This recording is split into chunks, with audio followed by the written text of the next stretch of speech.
Good morning, Stanford. I'll tell you, seeing so many students up this early in the morning is really a great experience for the president of the university. And I'm so delighted you're able to join us here, and I can tell you're going to be in for a fascinating discussion this morning.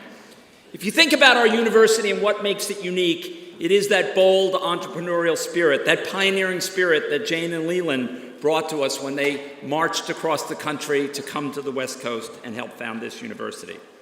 Today, we remain committed to pursuing opportunities that will change the world, to using our knowledge in important ways to work on the grand challenges we face. But that entrepreneurial spirit is about more than just launching the next startup. It's also about training and educating people who will go out and make our world better. And those innovations come in all walks, from the medical care we do and new ways of dealing with health problems, to energy efficiency, to robotics, to art, to everything we do. But every innovation begins with an idea, and every idea began with somebody who imagined it. And that's what today is about. The Stanford Technology Venture Program's Future Fest is an opportunity to examine and celebrate the impact of breakthroughs and pioneering technologies on our world. And I'm delighted you could all join us this morning. This is organized by STVP in collaboration with Stanford Arts. The Future Fest will be the place where discussions about futuristic technologies occur. And today we'll hear from two far-thinking individuals, Elon Musk and Steve Jurvetson. Steve is a Stanford alum and a partner at Draper Fisher Jurvetson. He was recently hailed in the New York Times as a space investor and rocket maker. His firm has invested both in SpaceX and a satellite company, Planet Labs. Steve is a Stanford alumnus 3 times over, and he also has the important characteristic that he was once my advisee. Despite that disadvantage, he completed his bachelor's degree in electrical engineering in 2.5 years, was the Henry Ford Scholar, went on to earn his MS, and despite my attempts to convince him to pursue a PhD, went off and got his MBA from the Stanford Graduate School of Business, where he was an R.J. Miller Scholar. He's recognized widely for being forward-thinking. The San Francisco Chronicle and Examiner named him as one of the 10 people expected to have the greatest impact on the Bay Area in the early part of the 21st century. Now, Elon Musk, I think, is a name known to everybody who thinks about the future. He is a serial entrepreneur, inventor, engineer, and investor. He was born in South Africa, attended Queen's University in Canada before moving to the US, where he earned his undergraduate degrees in economics and physics from the University of Pennsylvania. He arrived at Stanford to pursue his PhD in physics, but left after 2 days. I said, what was wrong, Elon? Was it the food, the water, the weather? No, he left to launch his first startup, Zip2, a successful internet-based city guide, and then he went on to launch PayPal. He founded his third company, SpaceX, in 2002, and 6 years later, NASA awarded him a contract for cargo transport to the International Space Station. He was an early investor in Tesla Motor and now leads the company as its CEO and product architect. But Elon dreams big. As he told CNN a few years ago, we should not be afraid of doing something just because some amount of tragedy is likely to occur.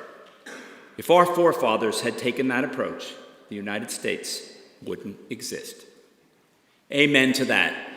I think when you see the kind of work that Elon's doing, and I still remember my first trip down to Los Angeles to visit SpaceX and to see the first Tesla prototype before it came out, I realized he was going to change the world. This will be a wonderful exchange. After Steve and Elon's discussion, Matt Harvey, Executive Director of STVP, will close the program. But now, please join me in giving a warm Stanford welcome to Elon Musk and Steve Jurvetson.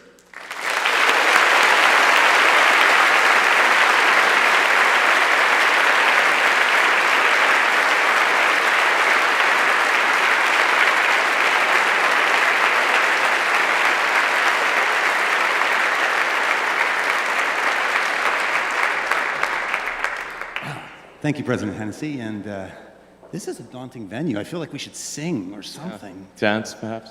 Wow. Okay, so Future Fest. Today is all about the future, and I can't imagine a better person to speak with about that than Elon Musk. He is forging the future, as you all know, across multiple industries, repeatedly, in the most spectacular way, in a way that others have failed before him, and perhaps unprecedented in history. So I'm a big fanboy.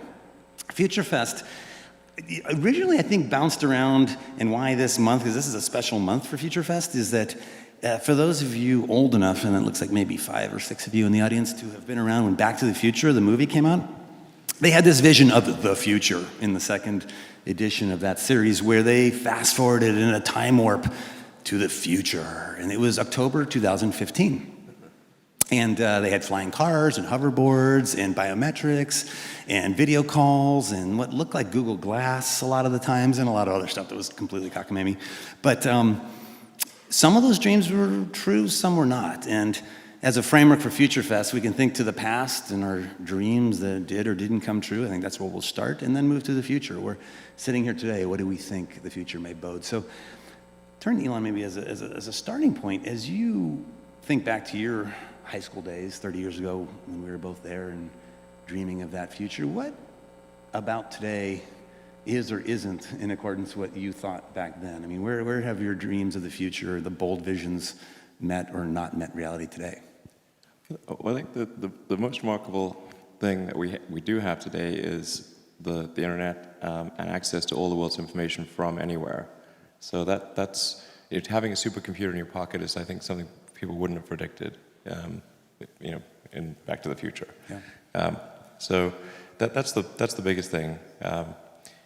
And probably what they would be most surprised at is that we haven't progressed more in space. So the people would have expected, I think, to have a space hotel. In fact, Arthur C. Clarke, 2001 should have happened. Yeah, exactly. I thought 2010 was really crazy, in terms of space advancement. So we would be going to Jupiter and that kind of thing. So that's probably the most surprising thing. Particularly if you go back even further, if you say in '69 when people first landed on the moon, if you'd asked the public what would the situation be in 2015, I think they would imagine that we would have a base on the moon, a base on Mars, and be all over the solar system by now. Mm-hmm. That's probably the biggest. So what happened? I mean, is there any pattern you can sense for where our dreams and science fiction realities drift from reality and where they are reality? Is there some reason you think, because we have dreams today of where that we're going to have these Mars colonies in the near future, and unless something jumps to mind, let me. I have a bunch of questions, by the way, from the audience as well here. I want to move to something a little more current as we move forward in time. 20 years ago, when we first met, you were starting your first internet company of 2, the one before PayPal, Zip2. And I know that in your youth, you envisioned a variety of industries that needed to change. When you were pursuing your first one, did you imagine you would get to the next one and the next one? No, I mean, when I was in college, I just thought, well, what are the things that are most likely to affect the future of humanity, just in, at a macro level? And it just seemed like it would be the internet and sustainable energy, making life multi-planetary, and then genetics and AI. And I thought the first 3, if you worked on those, they were almost certainly going to be good, and then the last 2 are a little more dodgy. In terms of the net benefit? Yeah. It's with a double-edged sword, and you're not sure which edge is the worse. Interesting. So it seems like begging the question, are genetics and AI the ones that are ripe for students today to be thinking about as they look to the future? I mean, they are. Yeah. My cousin, I have a younger cousin who's just finishing up sort of a physics and computer science degree, actually at Berkeley. We know. And he says everyone there is in the computer science department is working on AI. So I think we're going to see some crazy breakthroughs in the next few years on that front. Yeah, I want to come back to that later as we look more to your vision of the future. As you think back though to your younger self, where many of the people in the audience are themselves college students and either undergrad or grad programs and are thinking about the world they're entering. And I'm curious, this may be an odd question, but one that I find fascinating. As you think here today back to your younger self, is there any advice you wish you could have given your younger self with hindsight, given what you know now? Well, I mean, I give like a lot of advice. I think. Yeah, dating, a whole bunch of things like that. Yeah. Yeah, I gotcha. But it's just in terms of how to think about a life trajectory, perhaps, or how to pursue your passions. I mean, I'm reasonably happy with how things turned out. So it's like, Touche. yes, not terrible. Yeah, that's a good point. So, I think like if there's anything. I'll let you. If something jumps to mind, let me know. But let me. I mean, apart from the obvious, like just telling my younger self exactly how the future will unfold, which is Right. But that wouldn't be. That's not exactly advice. More has to be encapsulated into sort of Like time warping wisdom. Yeah. Yeah, exactly. Like wisdom. I mean, there's a lot of things. I mean, it's sort of. I mean, certainly. Yeah. I mean, listen more to critical feedback. I mean, like a lot of things I learned in college actually were pretty helpful. I mean, I think the physics approach to thinking is very good, like the first principles approach. And you applied that broadly. Yeah, applying the first principles approach to thinking is, I think, a good way to figure out counterintuitive situations. So I thought that was really a helpful thing to learn. That's good. Yeah, I mean, yeah. Sorry, go ahead. No, feel free to jump in because I don't know how I'd answer that question. I mean, other than Yeah, what would you do? What would you tell your younger self? it'll be all right. You weren't as dorky as you think. Advice like that, nothing really too actionable. Don't worry about it. Well, just don't be so insecure about everything you're insecure about. Yeah, would probably be advice to myself. But let's move on. I'm not used to thinking about me. I may be roughly overgeneralizing here, but it seems to me that there's often a trigger problem that generates in your mind a great solution for when you come up with new companies. So, for example, when trying to negotiate with the Russians for launch capacity, the aha that we should just build a better rocket to solve this problem comes forth. Or when you deal with the commute on the 405 or whatever in LA, it's like, oh my God, what is wrong with mass transit and perhaps Hyperloop? And then, with a variety of ideas, there seems to be some trigger, something that's broken in the world and you have an idea of how to fix it. And I guess what I'm curious about is not how you've picked the areas of interest and the solutions, but how have you decided what not to fix? In other words, there's many things that need fixing in the world, and students here probably could think of a long list, many of which you could probably imagine solutions to using the physics first principle approach. But has there been any framework or idea you've used to filter out what you don't do, what you don't pursue? Yeah, I mean, well, if sort of follow the what I did initially was, you go back to like college times. I was working on energy storage technologies for electric vehicles, and that's what I was going to pursue at Stanford. Actually, was work on like advanced capacitors and batteries to improve the energy density for electric vehicles. And then the internet was kind of happening. It was clear like the internet was happening like back in like 94, 95. And I wasn't sure if what I worked on in the PhD would actually be useful.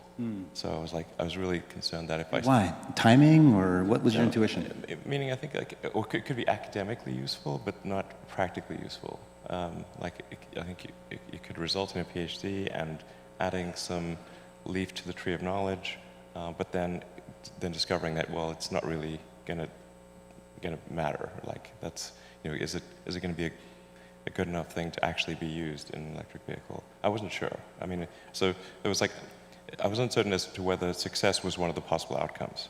Right. Like I thought maybe it was, but I wasn't sure. And then I thought, well, if I watch the internet get built while I'm doing this, that would be really frustrating.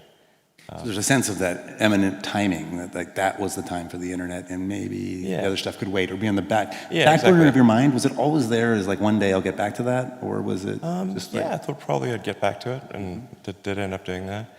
But yeah, I thought sort of the internet was happening, like really taking off, although most people weren't aware of it in '95, and so I figured like electric vehicle technology, energy storage technology, there'll be some sort of natural progression in that, and I could come back to it later. But the internet, was really, that was the moment to really do something. Although in '95 it wasn't obvious that you could actually make any money on the internet. This was like nobody, until Netscape went public, I think at the end of '95, nobody even thought there was like, you could make a valuable company on the internet. It wasn't as obvious as it seems now. Yeah, like now it seems really obvious, but back then it was not at all.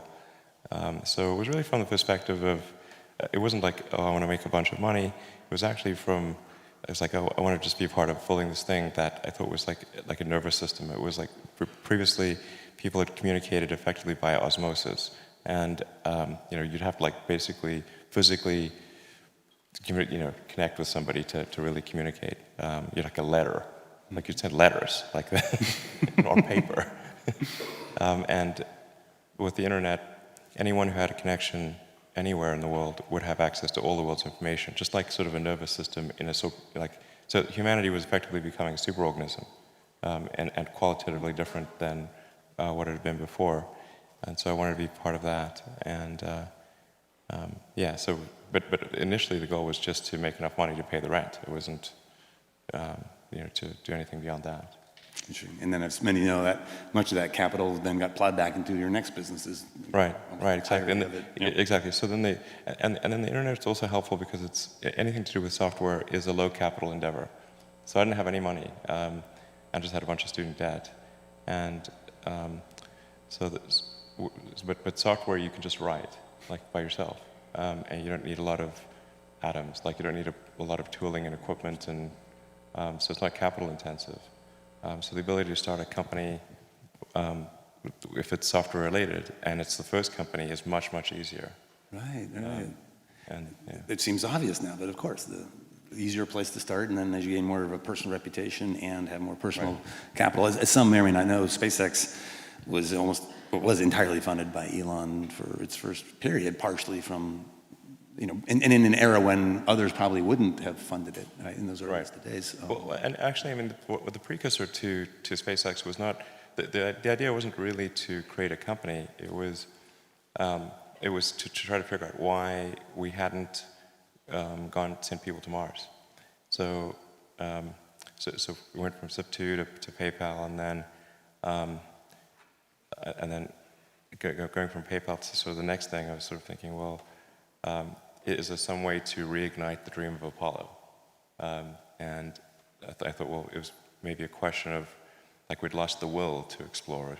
But I actually think that my original premise was wrong. We had not lost the will to explore, but people did not think there was a way. And if people don't think there's a way, then they won't bash their head against the wall continuously. They'll sort of give up. So, but in the beginning, I thought it was a question of will. So,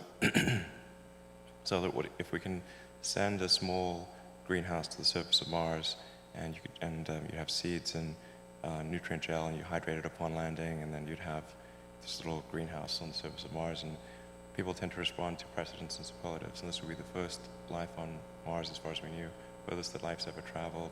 You have this great shot of green plants on a red background, and I thought, well, maybe that would get people excited about sending people to Mars. So the headlines were clear in your mind once you had success on what that would lead to catalyze action. And actually, the goal was to get the public excited about that and get NASA's budget increased. So that was actually the original goal. And so I went to Russia to try to buy some ICBMs in 2001. It was an interesting experience. A lot of vodka. Yeah, a lot of vodka. Yeah, it's crazy. But I couldn't afford the regular rockets, like the Boeing and Lockheed rockets are too expensive. And still are? Yeah, still pretty expensive. That's true. I had to, sorry. Wait, may I jump in here for a sec? Because the anecdote you brought up of wanting to change government policy and inspire the world to have a Mars program, if you will, whether it's popular uprising or space programs at the government level, I think it's a fascinating anecdote because, in a sense, what you were saying is I, as an individual, want to start a entity, business or otherwise, that will catalyze change, even beyond the company level or the industry level.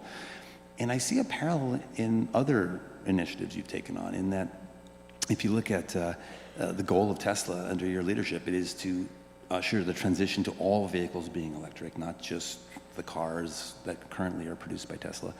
And with Powerwall and Solar City, arguably the description is one of ushering in a wholesale shift to renewable energy. Many of the solutions required wouldn't be provided by the companies you're starting. And so as I deal in entrepreneurship as a venture capitalist every day, we see this incredible scope of ambition here that is breathtaking. Like change the world, what Steve Jobs and others talk about in a company, maybe shifting an industry, but we're talking about shifting like the entire zeitgeist of the world in a sense, and maybe eventually other worlds. So my question is, do you start always in your mind with that as like where's the starting point? Is it, okay, I see this arc of a story, like the Mars example or renewable energy, and then do you pull back to where's the best product to get it unstuck? Like, why isn't this happening? And like, if I solve that problem, then it unlocks value. Like, how does that happen in your mind? Sure. So, I mean, I should say, like, when we started SpaceX and Tesla, I mean, I really thought the probability of success was very low. I mean, it wasn't like I think, oh, we'll definitely be successful. I thought we'd be like maybe 10% likely. Well, yeah. And we came very close to both companies not succeeding in 2008. You know, we'd had 3 failures of the SpaceX rocket, so we were 0 for 3. We had the crazy financial recession, like the Great Recession. The Tesla financing round had fallen apart because like it's pretty hard to raise money for a startup car company if GM and Chrysler are going bankrupt. Like people, it's partly for the upside. yeah, that was a tricky one. You know, unfortunately, at the end of 2008, the 4th launch, that was the last launch we had money for, worked for SpaceX, and then we closed the Tesla financing round, as you know, Christmas Eve 2008. Last hour of the last day that it was possible. Yeah, and thanks to you. For those who don't know, it's the most extraordinary act of entrepreneurial zeal and commitment I've ever seen, where Elon personally saved Tesla in those hours, like when no one else would write a check. He spoke for it all, and that flipped the mentality from fear to greed, and everyone joined the bandwagon, and everything changed from, you know, divoting into the ground to success. But you were willing to go like net negative personally of his entire net worth, and it's a remarkable story. Well, thanks for supporting, by the way. That was much appreciated. Yeah, we were happy to fall right behind in line, but it was all him. So I guess on this idea though of the big picture, I'm curious. In the way I heard you just now describe the greenhouse and the headlines is interesting. Do the marketing headlines flash through your mind as you introduce new products that are a step to a much grander vision? I'm curious because it seems like it has 2 purposes, like getting employees, customers, everyone really gung-ho about the vision, but it also makes it larger than life in so many ways. Well, if you're trying to convince the public to do something, you have to say, okay, how's this going to read? And what message are we going to try to convey? What will people respond to? What would I respond to if I was, you know, sort of an objective member of the public? And so that's really, you know, if you're trying to change people's minds or get people fired up about something, then you got to think, okay, what's that message? What's going to get them really excited? I think that's really good advice, by the way, for all the engineering students in the audience here. Yeah, I was one as well. I'm curious, there's an adjunct sometimes to these grand visions, like making humanity a multi-planetary species, or shifting us to renewable energy, or making all vehicles electric, that has a purpose-driven element to it. There's a higher calling than the quarterly bottom line. In fact, there was a Tesla quarterly report, I remember famously, where the literally opening line was, while profits are not a priority, comma, you know, nevertheless. In the short term. Nevertheless, exactly. Yeah. And it occurred, I was struck by it at first, and it did occur to me that it's not like some sort of misdirected fiduciary question. To me, it seems like, how could you lead an industry transition if your business model was worse than what's already there? Meaning, like, if you weren't more profitable in the long term and a better business, why would anyone shift, right? So it almost seems like with the right purpose, profits follow. Yeah, well, if you make if the if the output is more valuable than the inputs, which is really that's profit. Like the output's more valuable than the input. That says you have a useful company. But no, in a high growth scenario, you have a lot more inputs for future outputs, so that you have negative cash flow and lack of profitability, and which we currently have at Tesla. But in the long term, of course, that has to be fixed. There can't be negative cash flow in the long term, and that there needs to be a net positive output, which is sort of profits in the long term. But in the short term, when there's high growth, it isn't the most sensible thing. And then there's also related things like open sourcing patents and acts that, to me, relate to the purpose. Let's let the whole auto industry do this. And I'm curious, what do you see from your vantage point as the benefits of a purpose-driven company? Meaning, when you have this thing that every employee and customer knows is the purpose of the company, how do you see that flowing through to benefits for the company? Well, I think having a purpose certainly is going to attract the very best talent in the world, because if people can, if there's something that's intrinsically enjoyable and the financial rewards are good, but then also it's something that's going to genuinely change the world, then I think that's a pretty powerful motivator.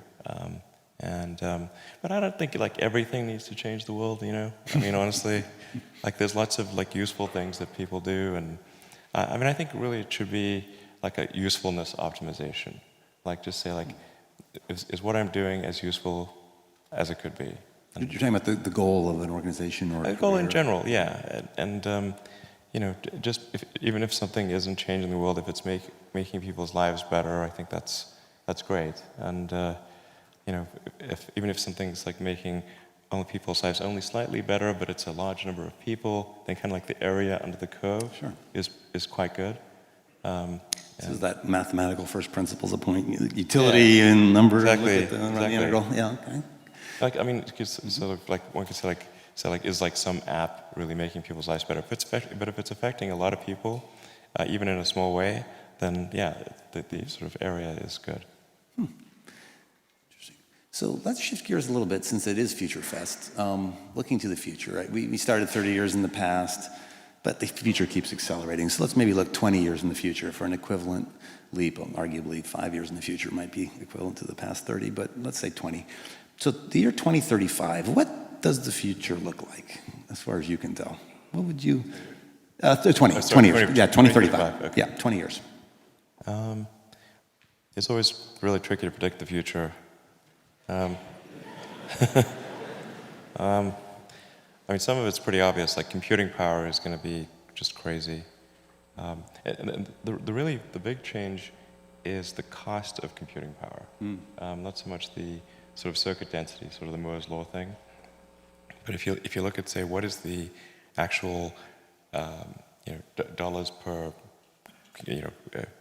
per instruction, and that is that cost is dropping exponentially. I mean, if you think about it, like if you're making a computer, you're rearranging silicon and copper, so on a little chip, and once the capital cost of the development and the chip plant is paid for, the marginal cost of a chip is very, very tiny. So I think we'll see massively parallel computers and computing power and storage being, as much as you want. And it's interesting. I too start with that. Like if I don't know what else to predict, but as a foundational thing, this seems like the safest starting, premise. But then, what does that ripple through to in fields like genetics and AI, which you mentioned, autonomous driving, space-related topics? I mean, just ubiquitous computing everywhere. I think AI is going to be incredibly sophisticated in 20 years. When does it first wake up? It seems to be accelerating, and the tricky thing about predicting things when there's an exponential is that an exponential looks linear close up, but it's not linear. So, and AI appears to be accelerating, from what I can see. And do you look at autonomous driving and point AIs like the Siri-like functionality as your guidepost? Well, I had sort of a debate about something like, is AI accelerating or not? And like he was saying, well, what's the y-axis? You know, if it's accelerating, you got t on the x-axis, but what's the y-axis? And I said, well, I thought about that, and I think you could have a recursive y-axis, so that if at any point in time your predictions for AI are coming sooner or later, that actually would help define whether it's accelerating or not. Whatever that axis was. So you might just look at the net change. It's sort of a recursive axis. Like, so if in any given year, if you find your predictions are going further out or coming closer in, that actually, you know, is one way to think of acceleration. Because otherwise, what's the qualitative or quantitative measure of AI? I was saying, like, if a given technology is always 20 years in the future. Yeah, if it's always 20 years in the future, it's like more logarithmic. So does AI seem like it's one of the most fastly accelerating things that you're aware of? Yes. And I can certainly see that with autonomous driving, where, 3 years ago, I thought it was 10 years away. And then 2 years ago, I thought it was 5 years away. Now I think it's 3 years away or less than 3 years away. Wow. So, and when you say away, like released to market, available for consumer adoption, as opposed to prototyping? No, I mean like the technology works. There's a sort of second question as to when regulators would approve it. Yeah. But like good luck with that. the technology works technology works as a general solution. So like autonomous driving, like basically works anywhere. So it could be sooner for point things, like highway only or. I mean, highway only, we're already in public beta with this at Tesla, so we'll be hopefully in the next several weeks releasing to all of the cars that have the autopilot hardware, which is all cars built in like roughly the last 12 months. Wow. And so this seems like one of those things that once you've experienced it, the inevitability of it becomes more apparent. Kind of like first time I sat in an electric vehicle, it's just so clear, and same with autonomous vehicles. Do you think that will help persuade public opinion? And like that regulatory question is an interesting one, because as technology continues to accelerate, human nature doesn't, and acceptance of change. I'm just not sure if there's, like, as we look out in the future, should we assume that no matter how fast something like Moore's law accelerates, there's always the counterbalancing force of human nature and habit? There's always going to be the sort of there's always going to be human nature, and it's sort of difficult to predict. I think how that will affect things. But I'm not sure if I fully answer your question. So in terms of what I think 2025. Oh yeah, please. So for sure, ubiquitous computing, AI that's beyond anything like the public appreciates today. I think we'll have most of the new vehicles being produced being electric, and we'll probably have a supermajority of energy being produced being sustainable. So I think we're headed solar primarily in your mind. Primarily solar, yeah. So I think those are sort of some good things. Like, I think we'll be hopefully on a good path for sustainable energy. Sooner is always better, but I think by 2035, I think we'll be substantially like most of transport, most of new energy being produced will be sustainable. Broadband everywhere? Broadband everywhere, yeah. Mars colony? And hopefully a small base on Mars, or a small city on Mars in 20 years, yeah. City, did I hear? Well, okay, fine, town, village. Hamlet. I mean, that's exciting. I mean, that could get people fired up about the future. Yeah, I do. I agree, exactly. I think that the idea of being multi-planet species and getting out there and exploring the stars is one of those really inspiring, exciting things.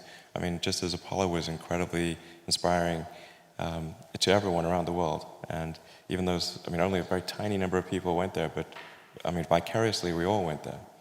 And I think that's true of if we have a Mars base as well. And it's very important that we have things that are exciting and inspiring in the future.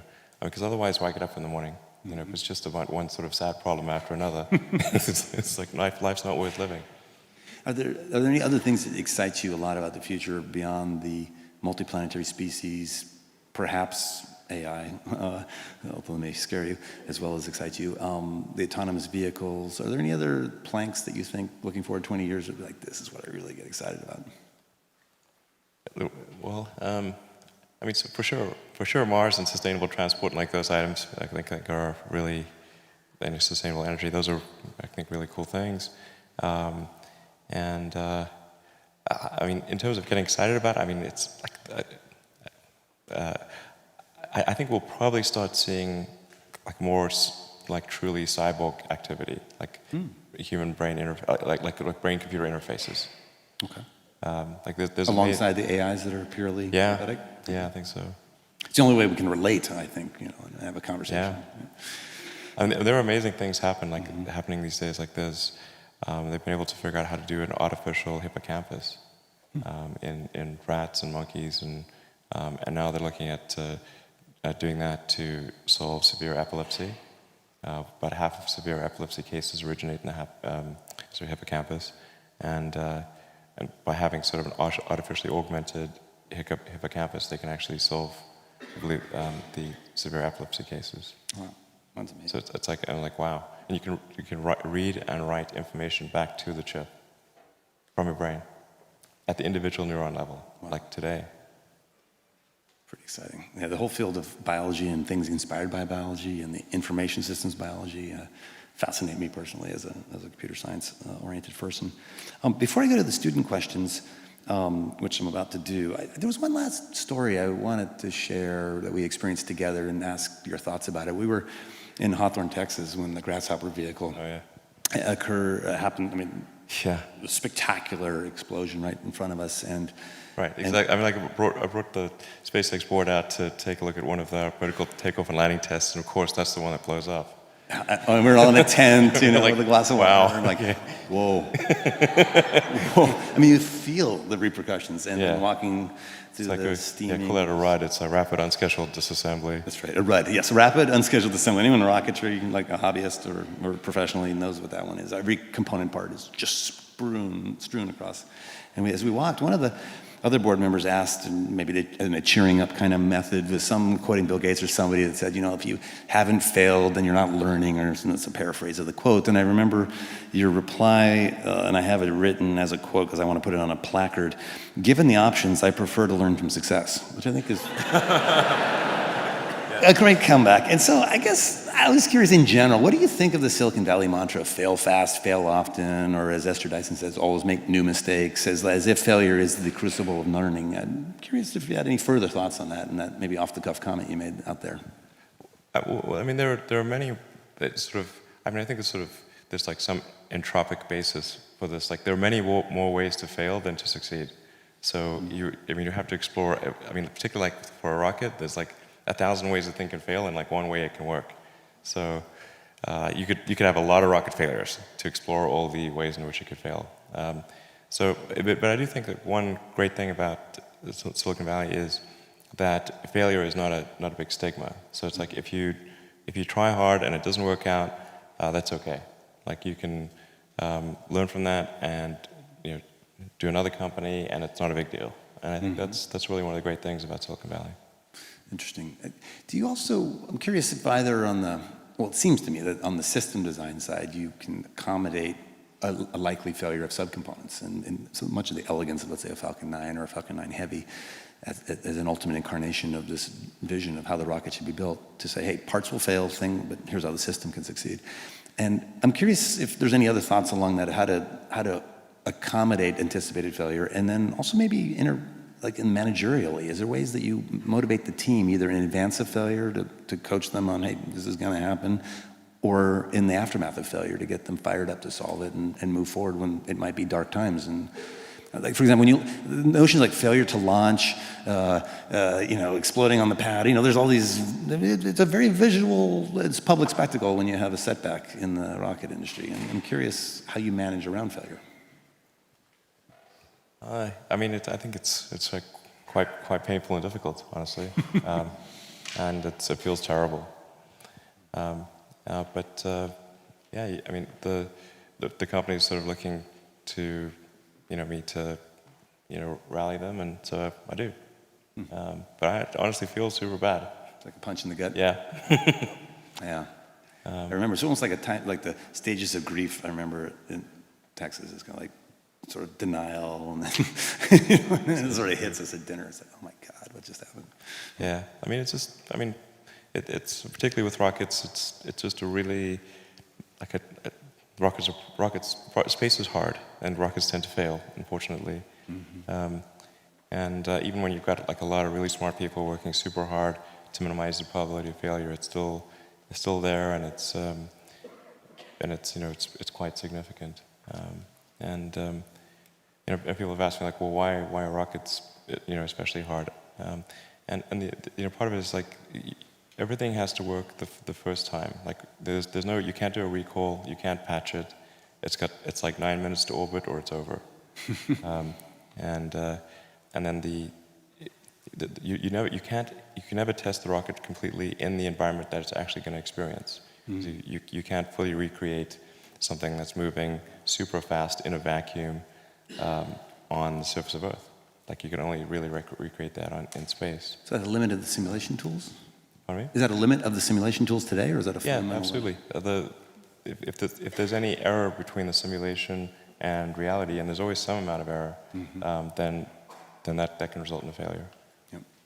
So it's a really, really tricky one. It's like, in a software analogy, it would be like if you had to write a whole bunch of software modules and you can never run them together, and you couldn't run them on the target computer. Like when you're testing them, you'd have to test them individually and not in the actual computer that they're going to run on. Gotcha. Then you put all the modules together, run it for the first time in a completely different or very different computer, and it has to run with no bugs. That is difficult. Yeah. The software analogies to rocket design are deep. The modular reuse. There's many of these. Like, for those who aren't familiar, it's not like this is an aerospace engineer by traditional training coming, but is in fact radically changing the industry. I think applying a CS perspective to industry after industry. I'm like, how would a computer scientist or a physicist approach the problem? Which oftentimes is a solution very unlike the industry incumbents. There's a certain elegance to it, at least from the outside observer like myself. Let me switch, if I may, to some student questions, which will be completely in a different direction. First one comes from Nick Zhu in an architectural design co-term, so this will be switching more to the other side of our brain for a moment. What do you look for in design, and related, if you'd like, what do you look for in art? Design might be more immediately relevant, but that's where he's coming from. Sure. Yeah. I think there's, you want to make something beautiful. You want to trigger whatever fundamental aesthetic algorithms are like in your brain. You have, I think, some intrinsic elements that represent beauty, and that trigger the emotion of appreciation of beauty in your mind. And I think that these are actually relatively consistent among people. Not completely. Some people not everyone likes the same thing, but there's a lot of commonality. But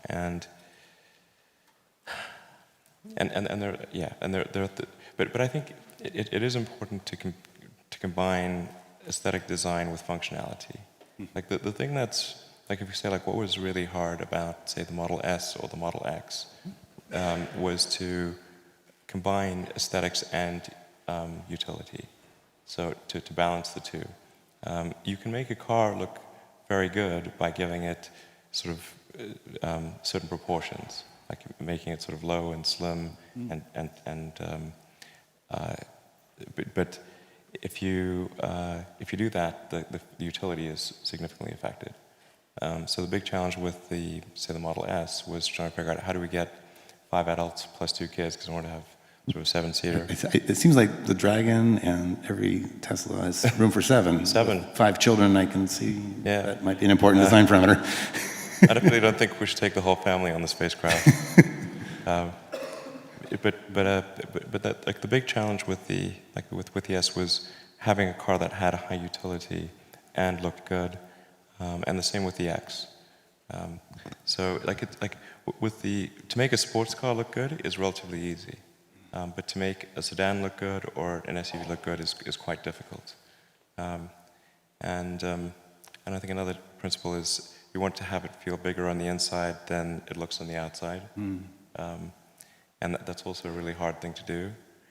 And then really pay attention to the little details, the nuances of design and shape and form and function, and just the way it looks in different lights. And When something's off, the little thing, how do you experience that?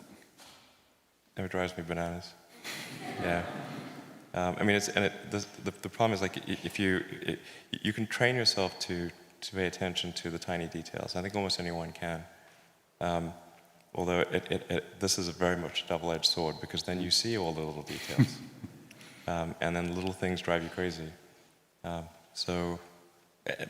like most people they don't consciously see the small details, but they do subconsciously see them. Like you sort of, your mind takes in a gestalt of the overall, an overall impression, and you know if something is appealing or not, even though you may not be able to point out exactly why. And it's a summation of these many small details. So most of us experience it as oh, I think that's ugly, or I think that's beautiful, or like, wow, that's elegant, but you can't break it down. You mentioned something in passing, like you can train yourself in this, though? Yeah, you can train yourself, I think. You can make yourself pay attention to why. You're essentially bring the subconscious awareness into conscious awareness. God, I wish I could do that. How do you do that? just pay really close attention. Almost like a meditation on the object, and trying to find the details. Like, why do I not like this? Is that what? Yeah, just look closely and carefully. And for any given object, it's geometry. It's. I heard someone whisper Steve Jobs, and that thought occurred to me as well. I worked briefly with him, and I could only experience it as a visceral agitation with imperfection, and like, that's just wrong. Like, that has to be fixed. I have to turn it off, otherwise I can't go through life. It just, it's the world around you, or even in because there's always something wrong somewhere all the time, and so you really have to turn it off, otherwise, you just get the mental list of things that are wrong. Just drives you crazy. I just wish there was a way you could just like record it for everyone else to go fix. It's like this running tally, right? Oh my God. So let me go to one other question. I found that one interesting. I had no idea where that was going to go, so I really appreciate that question, Nick. Thank you. Let's see, which one of these do I want? There's some combination of questions. Let me mention both, and you can pick which one you like more, because they both relate to colonizing Mars. One comes from Henning Rodel, a PhD candidate in civil and environmental engineering, which just asks, Elon, given your plan to bring 1 million colonists to Mars, what are the pressing future technologies that need to be developed in order to support a robust and thriving surface colony? So it's technology for, I guess, survival. And then maybe related from the Stanford Space Initiative students, how do you envision humans governing a separate planet? I'm not sure if you had to think about that yet. I thought a little bit about those things. I mean, obviously, the first challenge is just getting there at all, and like that's, so SpaceX is working super hard on figuring out just how to get large numbers of people and cargo to Mars. And I think we've got something that I think works at a sort of fundamental physics and economics level. So it's like a question of figuring out the detailed design, which we're working on. We're only spending like half an hour a week on it because we've like pressing near-term priorities. But I'm kind of excited about how it's coming together. Getting that transport thing solved, I think will then open up a tremendous number of opportunities for people on Mars. Just like having the Union Pacific Railroad to California, and and look at what resulted The whole after that. ecosystem of other companies figured out It's like what once are you you going to can do get there, then then the opportunities for entrepreneurs are tremendous. That ranges everything from everything you can imagine, like starting the first like the first Italian restaurant or something on Mars. It's like somebody's got to do it, and it'll be kind of cool. Like an iron refinery, or like Local like a resource steel foundry. utilization. Yep. The entire base of industry, and then there'll probably be things like that are just unique to Mars. But we gotta get that, effectively that Union Pacific Railroad there in order to get the entrepreneurs there and then create a fertile environment for them to create companies. So so once you're there, it's going to be, I think, a lot of exciting things that can be done. And in the beginning, people would live in kind of glass domes, but over time, we would terraform Mars and make it like Earth. So I think there'd just be a lot of super exciting things that are hard to predict. Just like when they're building Union Pacific, nobody would have predicted Silicon Valley and Hollywood. Right. That would have been like, And urbanization in general. Yeah. And, or that California would be like the most populous state in the country. Like they'd be like, that sounds crazy. Before them gold was discovered, right? Yeah. I think like it's really incumbent on SpaceX or maybe other organizations to figure out how to get there. Otherwise, nothing else matters. Right. And then once you get there, there's a lot of a lot that can be done. From a governance standpoint, obviously, ultimately, the governance of Mars will be up to the Martians, but It's cool that we have a name for him now. You become a Martian when you go there. But I think if you said, like, how would you do democracy 2.0, or like some new version, I think we'd probably have more of a direct democracy than a representative democracy. When the United States was formed, it was impossible to have a direct democracy. Like even sending a letter took weeks. So there was no way that people could vote directly on issues. You had to have representatives. Interesting. So I think probably there would be more direct democracy. And is this thing about the latency of communication from Earth? That'd be its Communication own latencies, thing? and just like communication errors and communication latency. When you have letters that take weeks to get anywhere, would have made governance almost impossible. I think if it hadn't been a representative democracy, and you had a lot of people who couldn't even read or write. That's fascinating. I was just wondering if you were to start over with a clean sheet of paper on governance, do you think a framework that could be envisioned that encompasses other sentient beings to come, meaning the AIs and others who might clamor for their rights on one side, right? It's difficult to predict, but I can say I think probably we would aim for a more direct democracy, and then and I was talking to Larry Page about this, and he had a good suggestion, like we should limit the number of words in a law, because we have these 1,000-page laws that get passed, and nobody's read them. The Twitter equivalent of parsimony. Yeah, I don't know, 1,000-word letter count or something like that. Like if you can't write the law in 1,000 words, then probably it shouldn't be there. And we shouldn't have a single law passed that's the size of Lord of the Rings. That's right. And literally not a single person in Congress has read the whole thing. It's like the tax code. It's unscrutable. Yes, exactly. So there's that, and then I think laws also have an infinite lifespan unless they're given some sort of sunset period. So probably it would be good to default laws to have a sunset period. And if it's not good enough to be renewed, then it goes away. And maybe some hysteresis in making it easier to remove a law than to put one in place. You can just imagine, because like over time, like the body of law just gets bigger and bigger and bigger. So like how do you avoid that? And you have inertia associated with laws, and so maybe it would take 60% to create a law, but only 40% to remove a law. Oh, interesting. Oh, fascinating. Yeah. Something like that. Those are like the rules of a constitutional democracy have such a profound impact, and to have a new playground would be fantastic.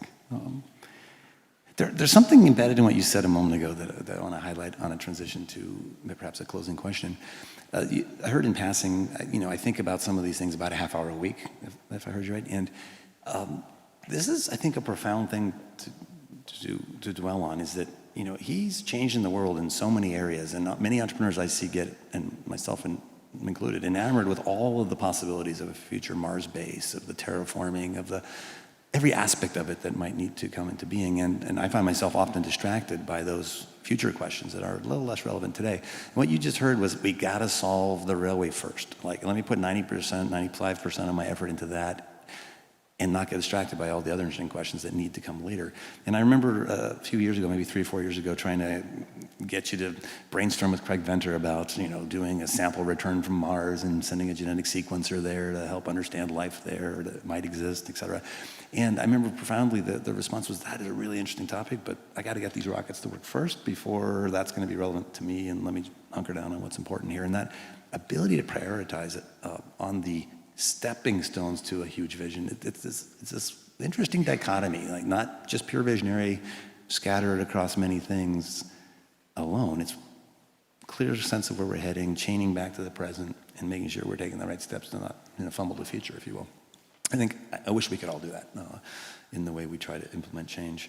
So let me move, if I may, to one last question, which could be broad or not, which is, there's a lot of people here from all kinds of parts of the world, and I think everyone who hears your story, an immigrant from South Africa through Canada to the US, taking on 4 or 5 different industries with great aplomb and success, is inspiring.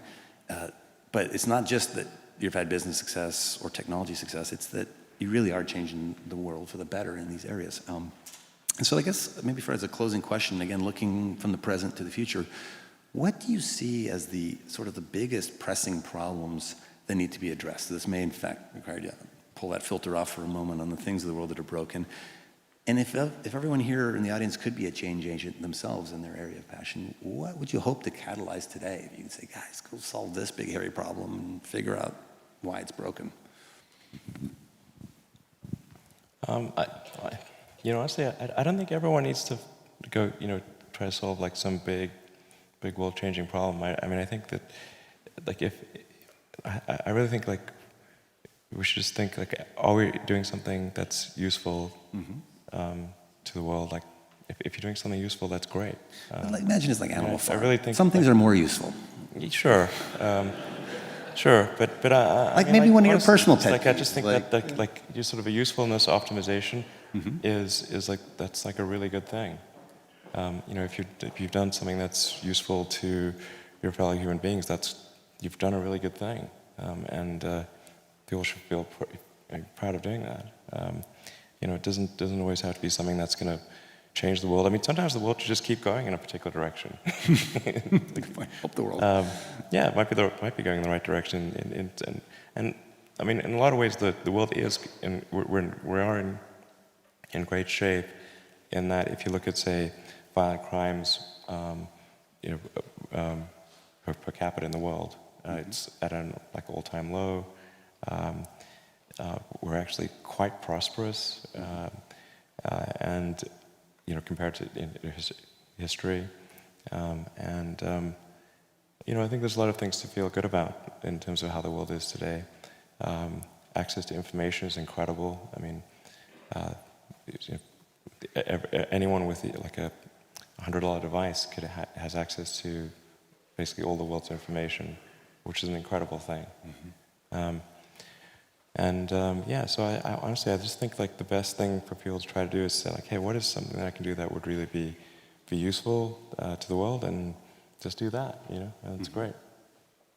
Well, fantastic. Thank you so much for being with us today on Future Fest and Forging the Future.